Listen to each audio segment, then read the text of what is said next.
गुरुदेव जय गुरुदेव। जो अंडा मांस खाएगा सीधे नरक में जाएगा। हाथ जोड़कर विनय हमारी हो जाओ सब शाकाहारी।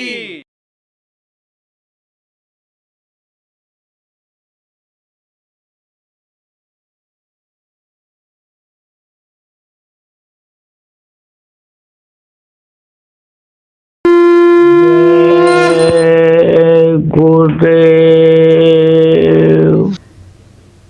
इससे विनती मैं करूं, समर्थ जय गुरुदेव। निज जन जानि उबारहु, हे देवन के देव।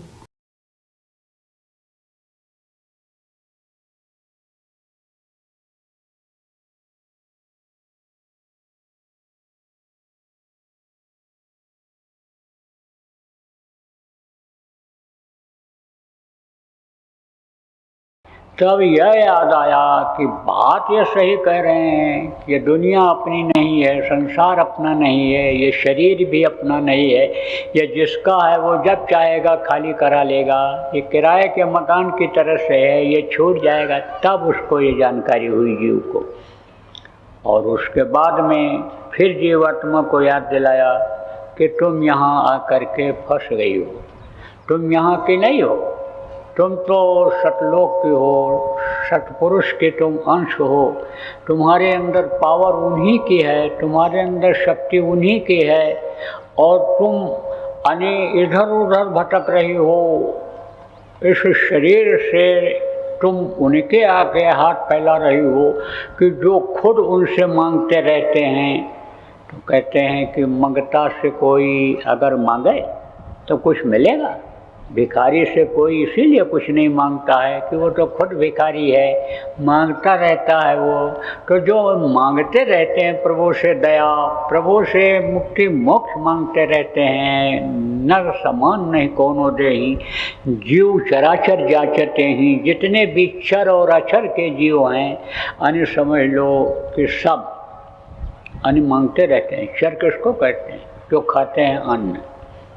आप ये समझो कि जो धरती का अन्न खाते हैं, पेड़ पौधे का अन्न खाते हैं इस मृतलोक में, और अचर जो होते हैं ऊपर है, वो सुगंधी आहार होता है, उनका शब्द आहार होता है।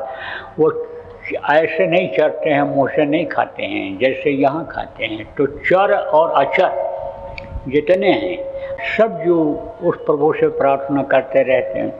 और आप बहुत से लोग उन्हीं अचर जो प्रार्थना करते रहते हैं मनुष्य शरीर पाने के लिए, उनसे आप मांगते हो कि हमको धन दे दो, पुत्र दे दो, परिवार दे दो, दुनिया की चीज़ों को मांगते हो।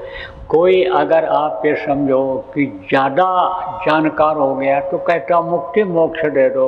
तो मुक्ति मोक्ष हो क्या देंगे? उन्हीं के मुक्ति मोक्ष का कोई अन्य ठिकाना नहीं है। उनको भी इसी शरीर में आना पड़ेगा। और यही युक्ति जो आपको बताया है और जिसके लिए आपको रोज़ समझा रहा हूँ, सुमिरन ध्यान भजन, यही उनको भी करना पड़ेगा। तो जब याद आता है जीवात्मा को याद दिलाते हैं, और जब उनकी बात को जीवात्मा मान लेती है, जब उनको मस्तक पर सवार कर लेती है, तब जन्म मरण से छुटकारा हो जाता है। क्योंकि देखो जन्मते वक्त भी बड़ी तकलीफ होती है, छटपट छटपट बच्चा करता है। जन्मने में हर पशु पक्षी और मनुष्य के बच्चे को तकलीफ होती है। अब ये ज़रूर है कि जैसे जो बड़े जानवर हैं, गाय है, भैंस है, घोड़ी है, ये जब बच्चा देती है तो उसको आप देख पाते हो। पालतू जानवर हैं, उनको आप देखते हो। तो देखो कि जब माँ के पेट से निकलेगा, पैर होगा, कान होगा, मुंह होगा, वो हिलता हुआ यानी एक तरह से निकलता है, यानी तकलीफ के साथ यानी बाहर आता है। और बच्चा भी आता है, बच्चा रोता भी है। देखो बच्चा यानी समझो कि अंदर ज़्यादा शक्ति होती है, ताकत ज़्यादा होती है, उसमें पूरे 5 तत्व होते हैं, इसलिए ताकत की वजह से उसके मुंह से आवाज़ निकलती है और वो आवाज़ सुनाई पड़ती है। और बच्चे के ऊपर जो झिल्ली चढ़ी रहती है वो पतली होती है, तो पतला कपड़ा हो उसके सामने मुंह लगा करके बोलो तो आवाज़ बाहर निकलेगी, और अगर मोटा कपड़ा लगा दो तो उतना तेज आवाज़ नहीं निकलती है। तो वो भी रोते हैं, आवाज़ वो भी लगाते हैं, तो जन्मते वक्त भी तकलीफ़ होती है। अब वो पीड़ा वो बता नहीं सकते और आप अनुभव नहीं कर सकते हो, लेकिन गौर से अगर उसको देखो तब आपको ये अनुभव होगा, हाँ तकलीफ़ हो रही। और मरते समय भी बहुत तकलीफ़ होती। पापी कुकर्मी जीवों की जो जीवात्मा है वो पेशाब के रास्ते, टट्टी के रास्ते से निकलती है, प्राण उसके उधर से निकलते हैं। जीवात्मा तो किधर से भी निकल जाए, आँख से निकल जाए, कान से निकल जाए, मुंह से निकल जाए, उधर से भी, यानी जब मार पड़ती है तो भग करके निकलती है, प्राण जो है वो उनके इस तरह से निकलते हैं। ये जो जीवात्मा प्रथम है, प्राण ये अलग है, ये सब एक दूसरे से जुड़े हुए हैं। मन और आत्मा जुड़ी हुई है, मन और माया जुड़े हुए हैं, जीव और काल ये सब जुड़े हुए हैं तार के द्वारा। सबका कनेक्शन इन लोगों से है और इनके सब का इसमें एक तरह से स्थान है, वास है, ताकत है इस शरीर के अंदर में। तो आपको समझने की ज़रूरत है कि मरते वक्त किसी किसी को बहुत तकलीफ़ होती है, हड्डी हड्डी चटकती है, आँख की रोशनी ख़त्म हो जाती, कान से सुनाई नहीं पड़ता है। अब आजकल तो बहुत से तकलीफ़ वाले लोग कहते हैं लगा दो डॉक्टर साहब इंजेक्शन जहर का, ख़त्म हो जाए, इस दर्द से यही अच्छा है, ये चिल्लाते हैं। और डॉक्टर लोगों को तो कुछ पता नहीं कि मानव हत्या का पाप लग जाएगा, तो वो इंजेक्शन लगा भी देते हैं, चलो छुटकारा मिल जाए, जाने दो, परेशान है। कभी नहीं, अपनी मौत मरने देना चाहिए, ये समझना चाहिए कि इसका भोग है और ये जो शरीर से पाप किया है वो शरीर से भोग रहा है। अब समय जब पूरा हो जाएगा इसका तो जीवात्मा भोगेगी, लेकिन जितना शरीर भोग सके इसको भोग लेने देना चाहिए। कहने का मतलब प्रेमियों सब मिला करके यही है कि तकलीफ़ बहुत होती है, लेकिन आप अगर चाहोगे तो जन्मने की पीड़ा का अनुभव तो अब आपको नहीं, ख़त्म हो गया है आपका, कि जन्मे थे तो उसका तो होश नहीं है, लेकिन मरने की पीड़ा से बच जाओ, मरने की पीड़ा से बच जाओ।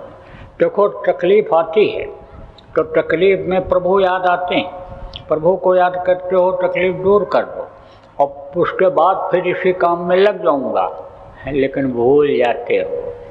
कुछ चीज़ें ऐसी होती हैं जो याद करने लायक होती हैं और रट ली जाती हैं, याद की ही जाती हैं। तो कहा गया दुख में सुमिरन सब करे और सुख में करे न कोई, जो सुख में सुमिरन करे तो दुख काहे को। इसलिए बराबर सुमिरन ध्यान भजन आप लोग प्रेमियों करते रहो और लोगों को कराते भी रहो, उसका पुण्य आपको मिलेगा। आप कराओगे किसी को, उसकी आत्मा ऊपर जाएगी और वहाँ आनंद पाएगी, सुख पाएगी, तो आशीर्वाद देगी कि इनकी प्रेरणा से, इनके समझाने से यानी हमको ये सब देखने सुनने को मिल रहा है। तो कहते हैं कि भूखे को रोटी खिला दो तो वो आशीर्वाद देता है कि धन से, पुत्र से, परिवार से बढ़ो, तो लक्ष्मी की बढ़त हो जाती है, लक्ष्मी की कमी नहीं होने पाती है। जैसे पक्षियों को भी लोग अन्न देते हैं, पानी रख देते हैं, क्योंकि ये जो ऐसी योनि है ये भूखी और प्यासी रहने वाली योनियाँ होती हैं। देखो कुत्ते और ये जो जानवर घूमते रहते हैं, कहीं कुछ खाने को मिल जाए, कभी मिलता कभी नहीं मिलता है, भटकते रहते हैं, पानी कहाँ मिलेगा, कहाँ क्या होगा। जब तालाब पोखरे सूख जाते हैं तो पानी नहीं मिलता, अब जिसने पानी रख दिया और पी लिया, जानवरों ने, पक्षियों ने पी लिया, दाना मिल गया, खा लिया, तो वो आशीर्वाद देते हैं। तो ऐसी सेवाओं से धन की कमी नहीं होने पाती है। ऐसी सेवा जो पशु और पक्षियों के खिलाने की, पानी पिलाने की, उनकी जो सेवा की जाती है उससे ये दुनियावी लाभ मिलता है। लेकिन जो जीवात्माओं की सेवा की जाती है, जीवात्मा की सेवा क्या है कि दूसरे को कराया जाए, दूसरे को बैठाया जाए, अपने साथ उनको बैठाया जाए, उनके साथ बैठा जाए, यानी समझो उनको एक जगह पर बुला करके और सुमिरन ध्यान भजन समझा करके किया जाए और कराया जाए तो उसको सबका लाभ मिलता है। 100 आदमी का इंश्योरेंस एक आदमी ने कर दिया तो सबका कमीशन आने लग गया तो उसको नौकरी करने की ज़रूरत नहीं है। वो जो 100 आदमी खाते रहते हैं उससे भी अच्छा खाने रहने लग जाएगा। तो आप तैयार कर दो इस तरह से, तो थोड़ा भी बहुत अगर आप करोगे, लगे रहोगे, तो कहते हैं कि खेल खेल में वो मालिक खुश हो जाता है। बस ये है कि उसको खुश करने की ज़रूरत है, इनको खुश करना है यानी मुश्किल, लेकिन वो खुश हो जाएं तो गुरु राजी तो कर्ता राजी, तो फिर सब काम बन जाए। प्रेम नहीं हो पाता है प्रभु से। उदाहरण के तौर पर महात्माओं ने, संतों ने कैसे कैसे समझाया। कहा सुमिरन की सुध यूँ करे जो गाकर पनिहार, हाले डोले सूरत में कहीं कबीर विचार। पनिहारन, पनिहारन किसको कहते हैं? जहाँ पानी की कमी होती है, दूर कुआं होता है कहीं जिसमें पानी मीठा रहता है, तो गांव की औरतें घड़ा ले करके जाती हैं और पानी भर करके सिर पर रख करके आती हैं, तो घड़ा सेट हो जाता है। एक घड़े के ऊपर दूसरा घड़ा, तीसरा घड़ा रख लेती हैं और ऐसे अन्य समझो बात करती हुई ऐसे चली आती हैं, बागर हाथ लगाए हुए, ऐसे सेट हो गया उनका, है ना। हाले डोले सूरत कहीं कबीर विचार, यानी हिलते डोलते हैं और घड़े में पानी भी हिलता डोलता है और बात भी करती हैं, लेकिन उनका दिल दिमाग कहाँ रहता है कि कहीं बैलेंस बिगड़ न जाए, कहीं ज़्यादा टेढ़ा ना हो जाए, कहीं पैर ऐसी जगह न पड़ जाए कि घड़ा ये गिर जाए, पानी गिर जाए, घड़ा टूट जाए। तो कहने का मतलब ये है कि ऐसे प्रेम करना चाहिए कि जैसे पनिहारन घड़े से प्रेम करती है, पानी से प्रेम करती है, ऐसे प्रेम करना चाहिए।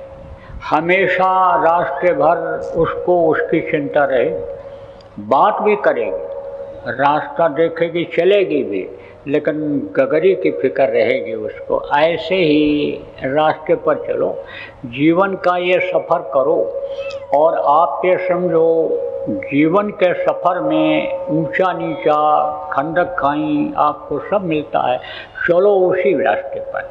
आप ये समझो दुख सुख के रास्ते पर ही चलो, लेकिन प्रभु को न भूलो। कहा ना कि सुमिरन के सुध यूँ करे। सुमिरन मतलब होता है याद करना, प्रभु को याद करना। प्रभु को याद करोगे, सुध लगाओगे, उसको याद करोगे, तभी तो वो खुश होगा, तभी तो वो मदद करेगा। याद नहीं करोगे, पुकारोगे नहीं, तो कैसे बोलेगा। तो कहा कि सुमिरन के सुध यूँ करे जैसे चंद्र चकोर, चोच झुकी गर्दन लगी, चितवत वाही और। हाँ पे समझो जी, चंद्रमा जब निकलता है, चंद्रमा से प्रेम होता है। देखो ये दृष्टांत इसलिए सुनाए जाते हैं कि इससे आदमी को सीख लेनी चाहिए कि जब पक्षी इस तरह से अपने वसूल के पक्के होते हैं, पक्षी इस तरह से प्रभु से प्रेम करते हैं, तो हमको भी करना चाहिए। और अगर हम नहीं कर पा रहे हैं तो इन पक्षियों से, पशुओं से भी हम नीच और छोटे माने जाएंगे, इसलिए हमको करना चाहिए। सुमिरन के सुध यूँ करे जैसे चंद्र चकोर, चोंच झुकी गर्दन लगी, चितवत वाही और। चंद्रमा ये धरती जब चलती है तो चंद्रमा दूर होता जाता है। आप ये समझो जैसे नज़दीक में इधर देखा और उसके बाद ऐसे ऐसे ऐसे ऐसे ऐसे ऐसे पूरब से पश्चिम हो जाएगा। या पश्चिम से इधर पूरब की तरफ दिखाई पड़ने लगता है। ऐसे जिधर निकलता है चंद्रमा उसी को ऐसे देखता रहता है, ऐसे देखता। अब जैसे जैसे ऐसे अस्त होने को होता है उसको, हाँ वैसे गर्दन उसकी ऐसे टेढ़ी हो जाती है। देखता है तो देखता ही रहता है, नज़र नहीं हटाता, इतना प्रेम होता है। वसूल का इतना पक्का होता है कि जब स्वाति की बूंद पड़ती है तो वही पीता है पपीहा। समझे आप देखो तो ये सब क्या है, यह सब एक सीख का उदाहरण है। देखो प्रेमियों, सत्संगों में इसीलिए बुलाया जाता है कि एक दूसरे से सीख लेना चाहिए। जितने आदमी हो इतने आदमी सब एक स्वभाव के नहीं हो और एक जैसे नहीं हो। इसमें तो कुछ दूसरी तीसरी बार आए हो, चौथी बार आए हो, कुछ बहुत दिनों से आते रहे हो, कुछ गुरु महाराज के संपर्क के हो, तो जो पहले के हो गुरु महाराज का सत्संग सुने हो या बराबर सत्संग सुनते रहे हो, उनको ज़्यादा जानकारी है। जो सुने हो बातों को और उसके अनुसार चलने लगे हो, काम करने लगे हो, उनके स्वभाव बदल गए, गुण बदल गए, बोली वाणी बदल गई, उनका उपदेश बदल गया, तो ये सब जब सुना जाता है, देखा जाता है तो साथ का असर हो जाता है। साथ का असर आदमी को बदलता है। इसीलिए कहा जाता है कि अच्छे का ही साथ करना चाहिए जिससे अच्छाई मिले। आपको परखना चाहिए कि आदमी कैसा है। कुछ लोग तो अच्छाई का ढोंग भी कर लेते हैं, लेकिन बाद में पोल खुलता है, तो आपको परखना चाहिए, देखना चाहिए, समझना चाहिए और साथ कर लेना चाहिए, साथ कर लेना चाहिए अच्छे का। और अच्छे बुरे का ज्ञान कब होता है, जब बराबर आदमी सत्संग सुनता है तो देख लेना चाहिए कि ये गुण इनके अंदर हैं कि नहीं हैं, ये चीज़ें इनके अंदर हैं कि नहीं हैं। बोलता ही है, कहता ही है, या साधना करता भी है, साधना कुछ उपलब्धि भी है, साधक के गुण क्या हैं, साधक की सिद्धि क्या है, ये सब आजमाइश कर लो और साथ कर लो साधक का। तो संग का असर होता है।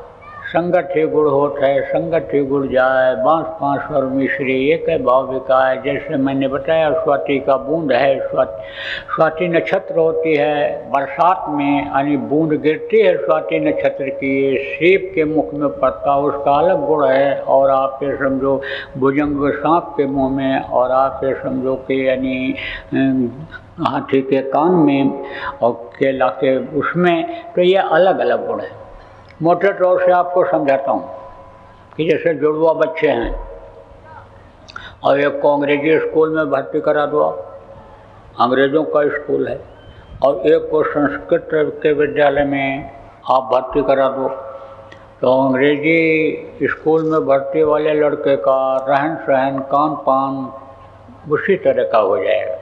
कुछ दिन के बाद जब लौट करके आएगा, वहीं रहने का, वहीं खाने का, उन्हीं के अनुसार आप तो करो, इसको कराओ, पढ़ाओ, तो वो उसका पहनावा अलग हो जाएगा, उसकी वेशभूषा जिसको कहते हैं वही पहनावा वो अलग हो जाएगा, उसका खाना पीना तौर तरीका, बैठ करके खाने पीने का अलग होगा, और संस्कृत वाले का अलग होगा।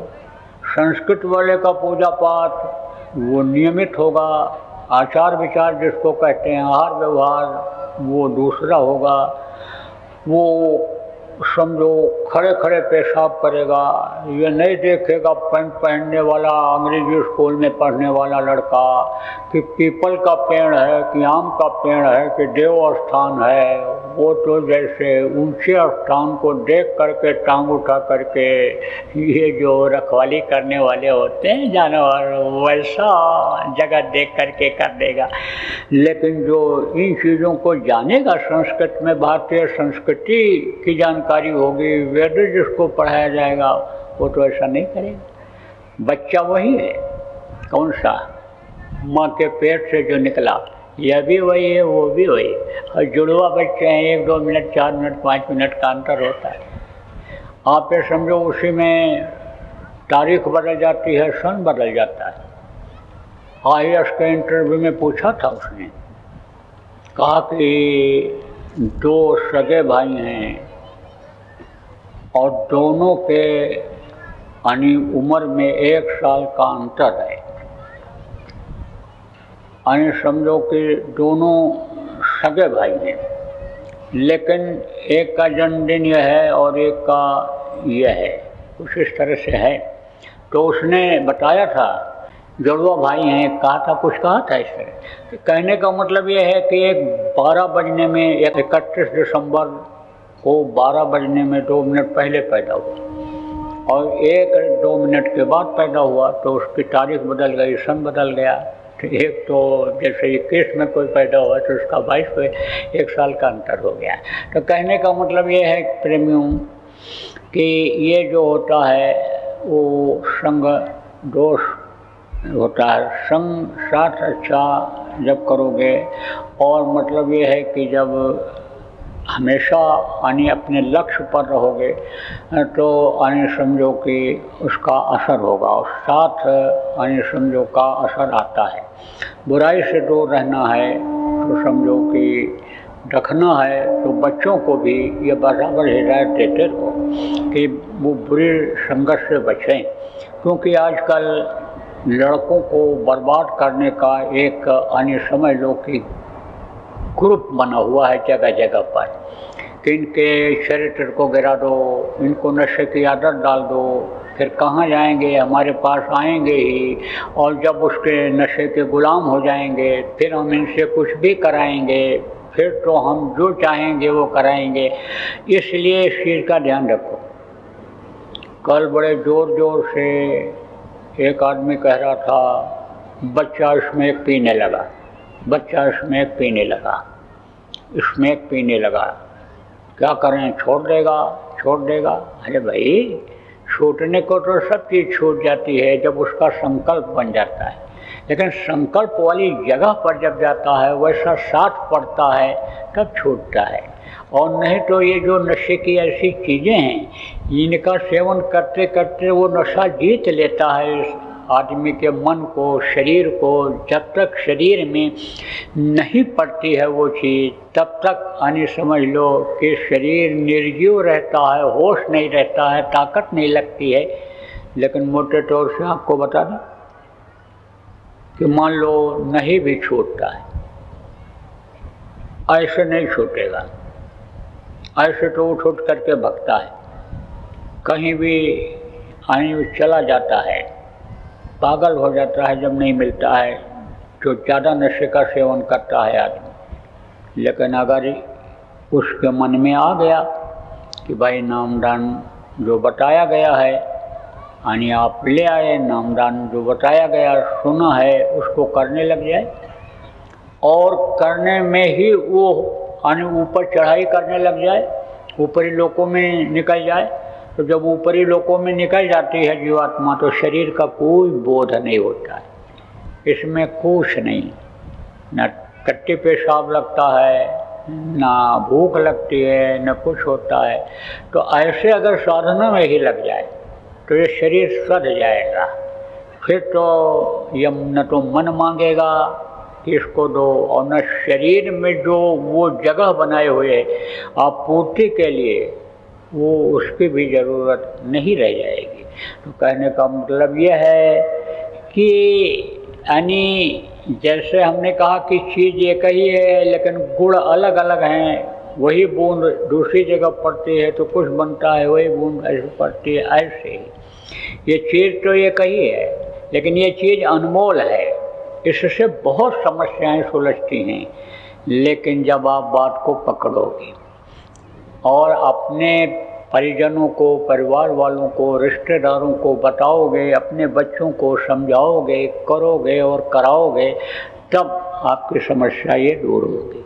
ऐसे नहीं दूर होने वाली है, ऐसे तो उलझ उलझ करके इसी में चले जाओगे। एक दिन ऐसा भी होता है कि समस्याओं से आदमी जब घिर जाता है चारों तरफ से, अपने ही बनाए हुए जाल में फंस जाता है, तो देव देव आलसी पुकारा, फिर वो गुरु को याद करता है, तो गुरु फिर कितना मदद करेंगे और क्या मदद करेंगे। जब बताया जाता है उस पर अमल नहीं करते हो, चलते नहीं हो, तब फिर तो बाद में जब फंस जाते हो तो कहते हो कि अब करना न पड़े, ना हम कुछ कर सकते हैं, अब आप करो, आप दया करो, तो दया ऐसे नहीं होती, दया नहीं होती। दया का घाट छोड़ देते हो, दया का घाट मत छोड़ो। दया का घाट यही है सत्संग, सेवा और भजन। सत्संग सुनो, सेवा करो और भजन करो, ये दया का घाट है। सुमिरन ध्यान भजन करते रहो, जो हो सके शरीर से, तन से, मन से, धन से आप सेवा करते रहो। नाम धुनी के लिए बताया गया, बराबर नाम धुनी आप बोलते रहो, तो आप ये समझो विश्वास के लिए, निमित्त मात्र के लिए आप दवा खाओगे तो वो दवा आपको गुरु महाराज के दया से फायदा करेगी। जो उपाय बताया जाएगा उस उपाय को जब आप करोगे विश्वास के साथ, सुमिरन ध्यान भजन नियमित करोगे, कर्मों को काटने के लिए नियमित जब आप करोगे, रोज करोगे, नाम धुनी जब बराबर बोलते रहोगे, सुबह शाम नियमित जब आप बोलोगे तो आपको फायदा दिखाई पड़ने लगेगा। और कुछ दिन के बाद यही आदत आपकी बनी रह गई, सुमिरन ध्यान भजन करने की, सेवा करने की, भजन करने की आपकी आदत बनी रह गई, नाम धुनी की, जीवों को जगाने की, जीवों को समझाने की, जीवों को भजन कराने की जब यह आदत आपकी बन जाएगी, गृहस्थी का काम करते हुए, गृहस्थी को संभालते हुए, बाल बच्चों को संभालते हुए थोड़ा भी समय आप इन कामों में अगर लगाते रहोगे तो समस्या आएगी क्यों, तकलीफ आएगी ही क्यों? फिर तो तकलीफ दूर से ही हाथ जोड़ करके चली जाएगी कि अब इनके पास नहीं, अब हमारे पास नहीं चलेगा।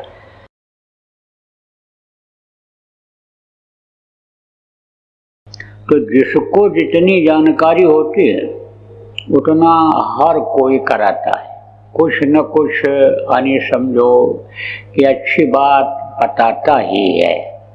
ये जो गंजेड़ी लोग होते हैं, ये भंगेड़ी साधु होते हैं, नशेड़ी साधु होते हैं, वो भी कुछ न कुछ तो धर्म कर्म की बातें करते ही करते हैं। बुलाते तो लोगों को धर्म कर्म के नाम पर, लेकिन भांग खोजने वो कहाँ जाएंगे? उसके लिए तो चेला बनाना ही पड़ता है, चेले खोज करके लाते हैं, आदत खराब कर देते हैं। तो ऐसे लोगों से तो थोड़ा बचना भी चाहिए। बच्चों को भी ऐसे लोगों से बचाओ कि कहीं धर्म के नाम पर उनसे ना ये फंस जाएं कि इनकी आदत बिगड़ जाए। लेकिन जो संत मत के सत्संग को जानते हैं, समझते हैं, सुनाते हैं, संत मत को समझे हैं, परखे हैं, अनुभव किए हैं, वो लोग तो सब यही बताते हैं कि यह मनुष्य शरीर यह अनमोल है, इसकी कोई कीमत नहीं है, यह देव दुर्लभ शरीर है। देवता इसके लिए तरसते रहते हैं कि थोड़े समय के लिए भी हमको अगर मनुष्य शरीर मिल जाता तो हम अपना काम बना लेते। अब अपना काम क्या है, पराया काम क्या है? जो पराया काम है, जो आपके काम आने वाला नहीं है, जिस चीज़ को छोड़ करके आपको जाना है उसको आपने अपना समझ लिया। कबीर साहब ने कहा ना, चलती को गाड़ी कहें और बना दूध को खोया, और रंगी को नारंगी कहें, देख कबीरा रोया। चलती रहती नहीं, ट्रेन जिसको कहते हो, गाड़ी या मोटर गाड़ी चलती है, तो उसको क्या कहा लोगों ने? गाड़ी। गाड़ी मतलब गड़ी हुई नीचे, चलती को गाड़ी कहें, उसका नाम रख दिया। और बना दूध को खोया, दूध जब खूब बढ़िया पक जाता है तब कहते खोया। खोया मतलब बेकार, खो दिया, जरा कोई काम का नहीं। और रंगी को नारंगी कहें, फल होता है ना, रंगीन होता है, लेकिन उसको लोग नारंगी कहते हैं। तो कबीर साहब ने कहा कि उलट दिया लोगों ने, उल्टा कुआं गगन में, जामे जरे चिराग। तो लोगों ने कहा कि कुआं उल्टा, गगन में कहाँ से चिराग जलेगा? लेकिन उन्होंने जब देखा तब उन्होंने सब बताया। तो यहाँ की जैसे रचना है ऐसे ऊपर की रचना है, इसी तरह का, इससे भी अच्छा, इससे भी सुंदर। तो उन्होंने जो देखा वो कहा लेकिन जो गुड़ को नहीं खाया उसको क्या पता है कि गुड़ कितना मीठा होता है। उससे कहो गुड़ मीठा होता है, कहेगा हाँ गेहूं जैसा मीठा होता होगा, चावल जैसा होता होगा, लेकिन जब खाएगा गुड़ को तब कहेगा ये तो और मीठा है। गुलकंद खाएगा, गुड़ खाने वाला कहेगा ये तो और भाई मीठा है, बड़ा टेस्टी है ये। मधु को खाएगा, कहेगा ये तो और बड़ा स्वादिष्ट है। तो जिसको प्राप्त सोई जाना। गोस्वामी जी ने कहा क्या कहूँ आत्म सुख की महिमा, जो ही प्राप्त सोई जाना। तो देखो ये है जिसको आप अपना समझते हो, ये है आपके काम आने वाला नहीं है। ये है यानी समझो कि आप भूल और भ्रम में हो। लेकिन जिसको ज्ञान हो जाता है, जानकारी हो जाती है, वो इसमें फंसता नहीं है। किसमें? गृहस्थी में। रहता तो है गृहस्थी में ही, अब जा नहीं सकता, निकल नहीं सकता, क्योंकि ये धर्म बनता है गृहस्थ का कि जिसमें जिनके साथ लोग जुड़े हुए हैं, जैसे बाप से जुड़े हुए हैं। कौन जुड़े हुए हैं? बच्चे जुड़े हुए हैं, उसकी माँ जुड़ी हुई है, तो बच्चे को तो खिलाना ही है, पढ़ाना ही है, दवाई पढ़ाई का पूरा ध्यान रखना है। ये क्या होता है? ये गृहस्थ का धर्म होता है। दूसरे के घर से पत्नी को जब लाए हो तो उसकी देख रेख करना, सुख सुविधा का ध्यान रखना, ये भी जरूरी है। लेकिन यही समझ लो कि हमको ये शरीर इसी काम के लिए मिला, और मिला जिस काम के लिए, प्रभु को याद करने के लिए, भजन करने के लिए, उधर समय आपने नहीं दिया तो भूल और भ्रम माना जाएगा कि नहीं। और जब ये संसार परिवर्तनशील है, बदलाव होता रहता है, तो जब कभी बच्चे थे, जवान हुए, बुढ़े हो गए, तो आप ये समझ लो जो जवान हो इसी तरह से तो सबकी बुढ़ापा होनी है। बुढ़ों को देखो, अपने को देखो और बच्चे को देखो। तो अब आप ये समझो जब बुढ़ापा आ जाएगी कुछ नहीं कर सकते हो, और बुढ़ापा जहाँ आई तहाँ समझ लो कि मालूम होने लग जाएगा कि अब कुछ ही दिन के बाद शरीर को छोड़ना पड़ेगा। तब उस समय पछताने से कुछ नहीं होगा। जो बेचारे बुढ़े सत्संगी बहुत इच्छा करते हैं, लेकिन यहाँ तक कहाँ पहुँच पाए। अब भी उनकी इच्छा है, मन लगा हुआ है उनका, लेकिन यहाँ पहुँच नहीं सकते, क्योंकि हाथ पैर आँख कान ये सब कमज़ोर हो गए। लाने वाले भी संकोच करते हैं कि कहीं ऐसा न हो तबीयत खराब हो जाए, परेशानी इनको भी हो, हमको भी हो इनकी सेवा करने में। कहने का मतलब ये है कि रहो इसी घर में, अपने बाल बच्चों के देख रेख करो। बाल बच्चे नहीं हैं तो माता पिता की सेवा करो, ये बहुत बड़ा धर्म है। माता पिता से कोई उद्धार नहीं है। माता पिता जो बच्चे की सेवा करते हैं, बच्चे को पालते पोसते हैं, माँ 9 महीने जो पेट में रखती है, तकलीफ झेलती है, उससे कोई उद्धार नहीं है। इसलिए उनकी भी सेवा करो। बच्चे परिवार तो नहीं हैं, लेकिन अपना असीला काम करो जो आपके काम आवे। देखो हर कोई ये चाहता है कि हम फायदे का काम करें। फायदा और नुकसान की जानकारी जब हो जाती है, सत्संग में हो जाती है, या कोई भी जानकार बता देता है, तब कोई नुकसान का काम करता है। व्यापारी देखो व्यापार करते हैं तो फायदे का ही करते हैं, नुकसान का काम कोई नहीं करता है। तो जिसमें आपका फायदा हो वो काम करो। तो इसकी जब जानकारी हो जाती है तब आदमी को होश आ जाता है, समझने लगता है। जय गुरुदेव।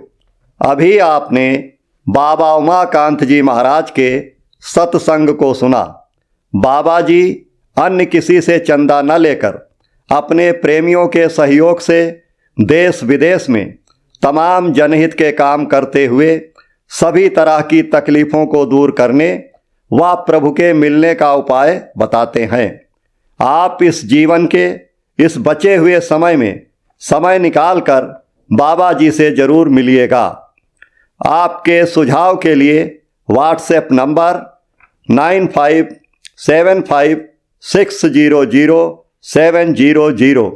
जय गुरुदेव, जय गुरुदेव।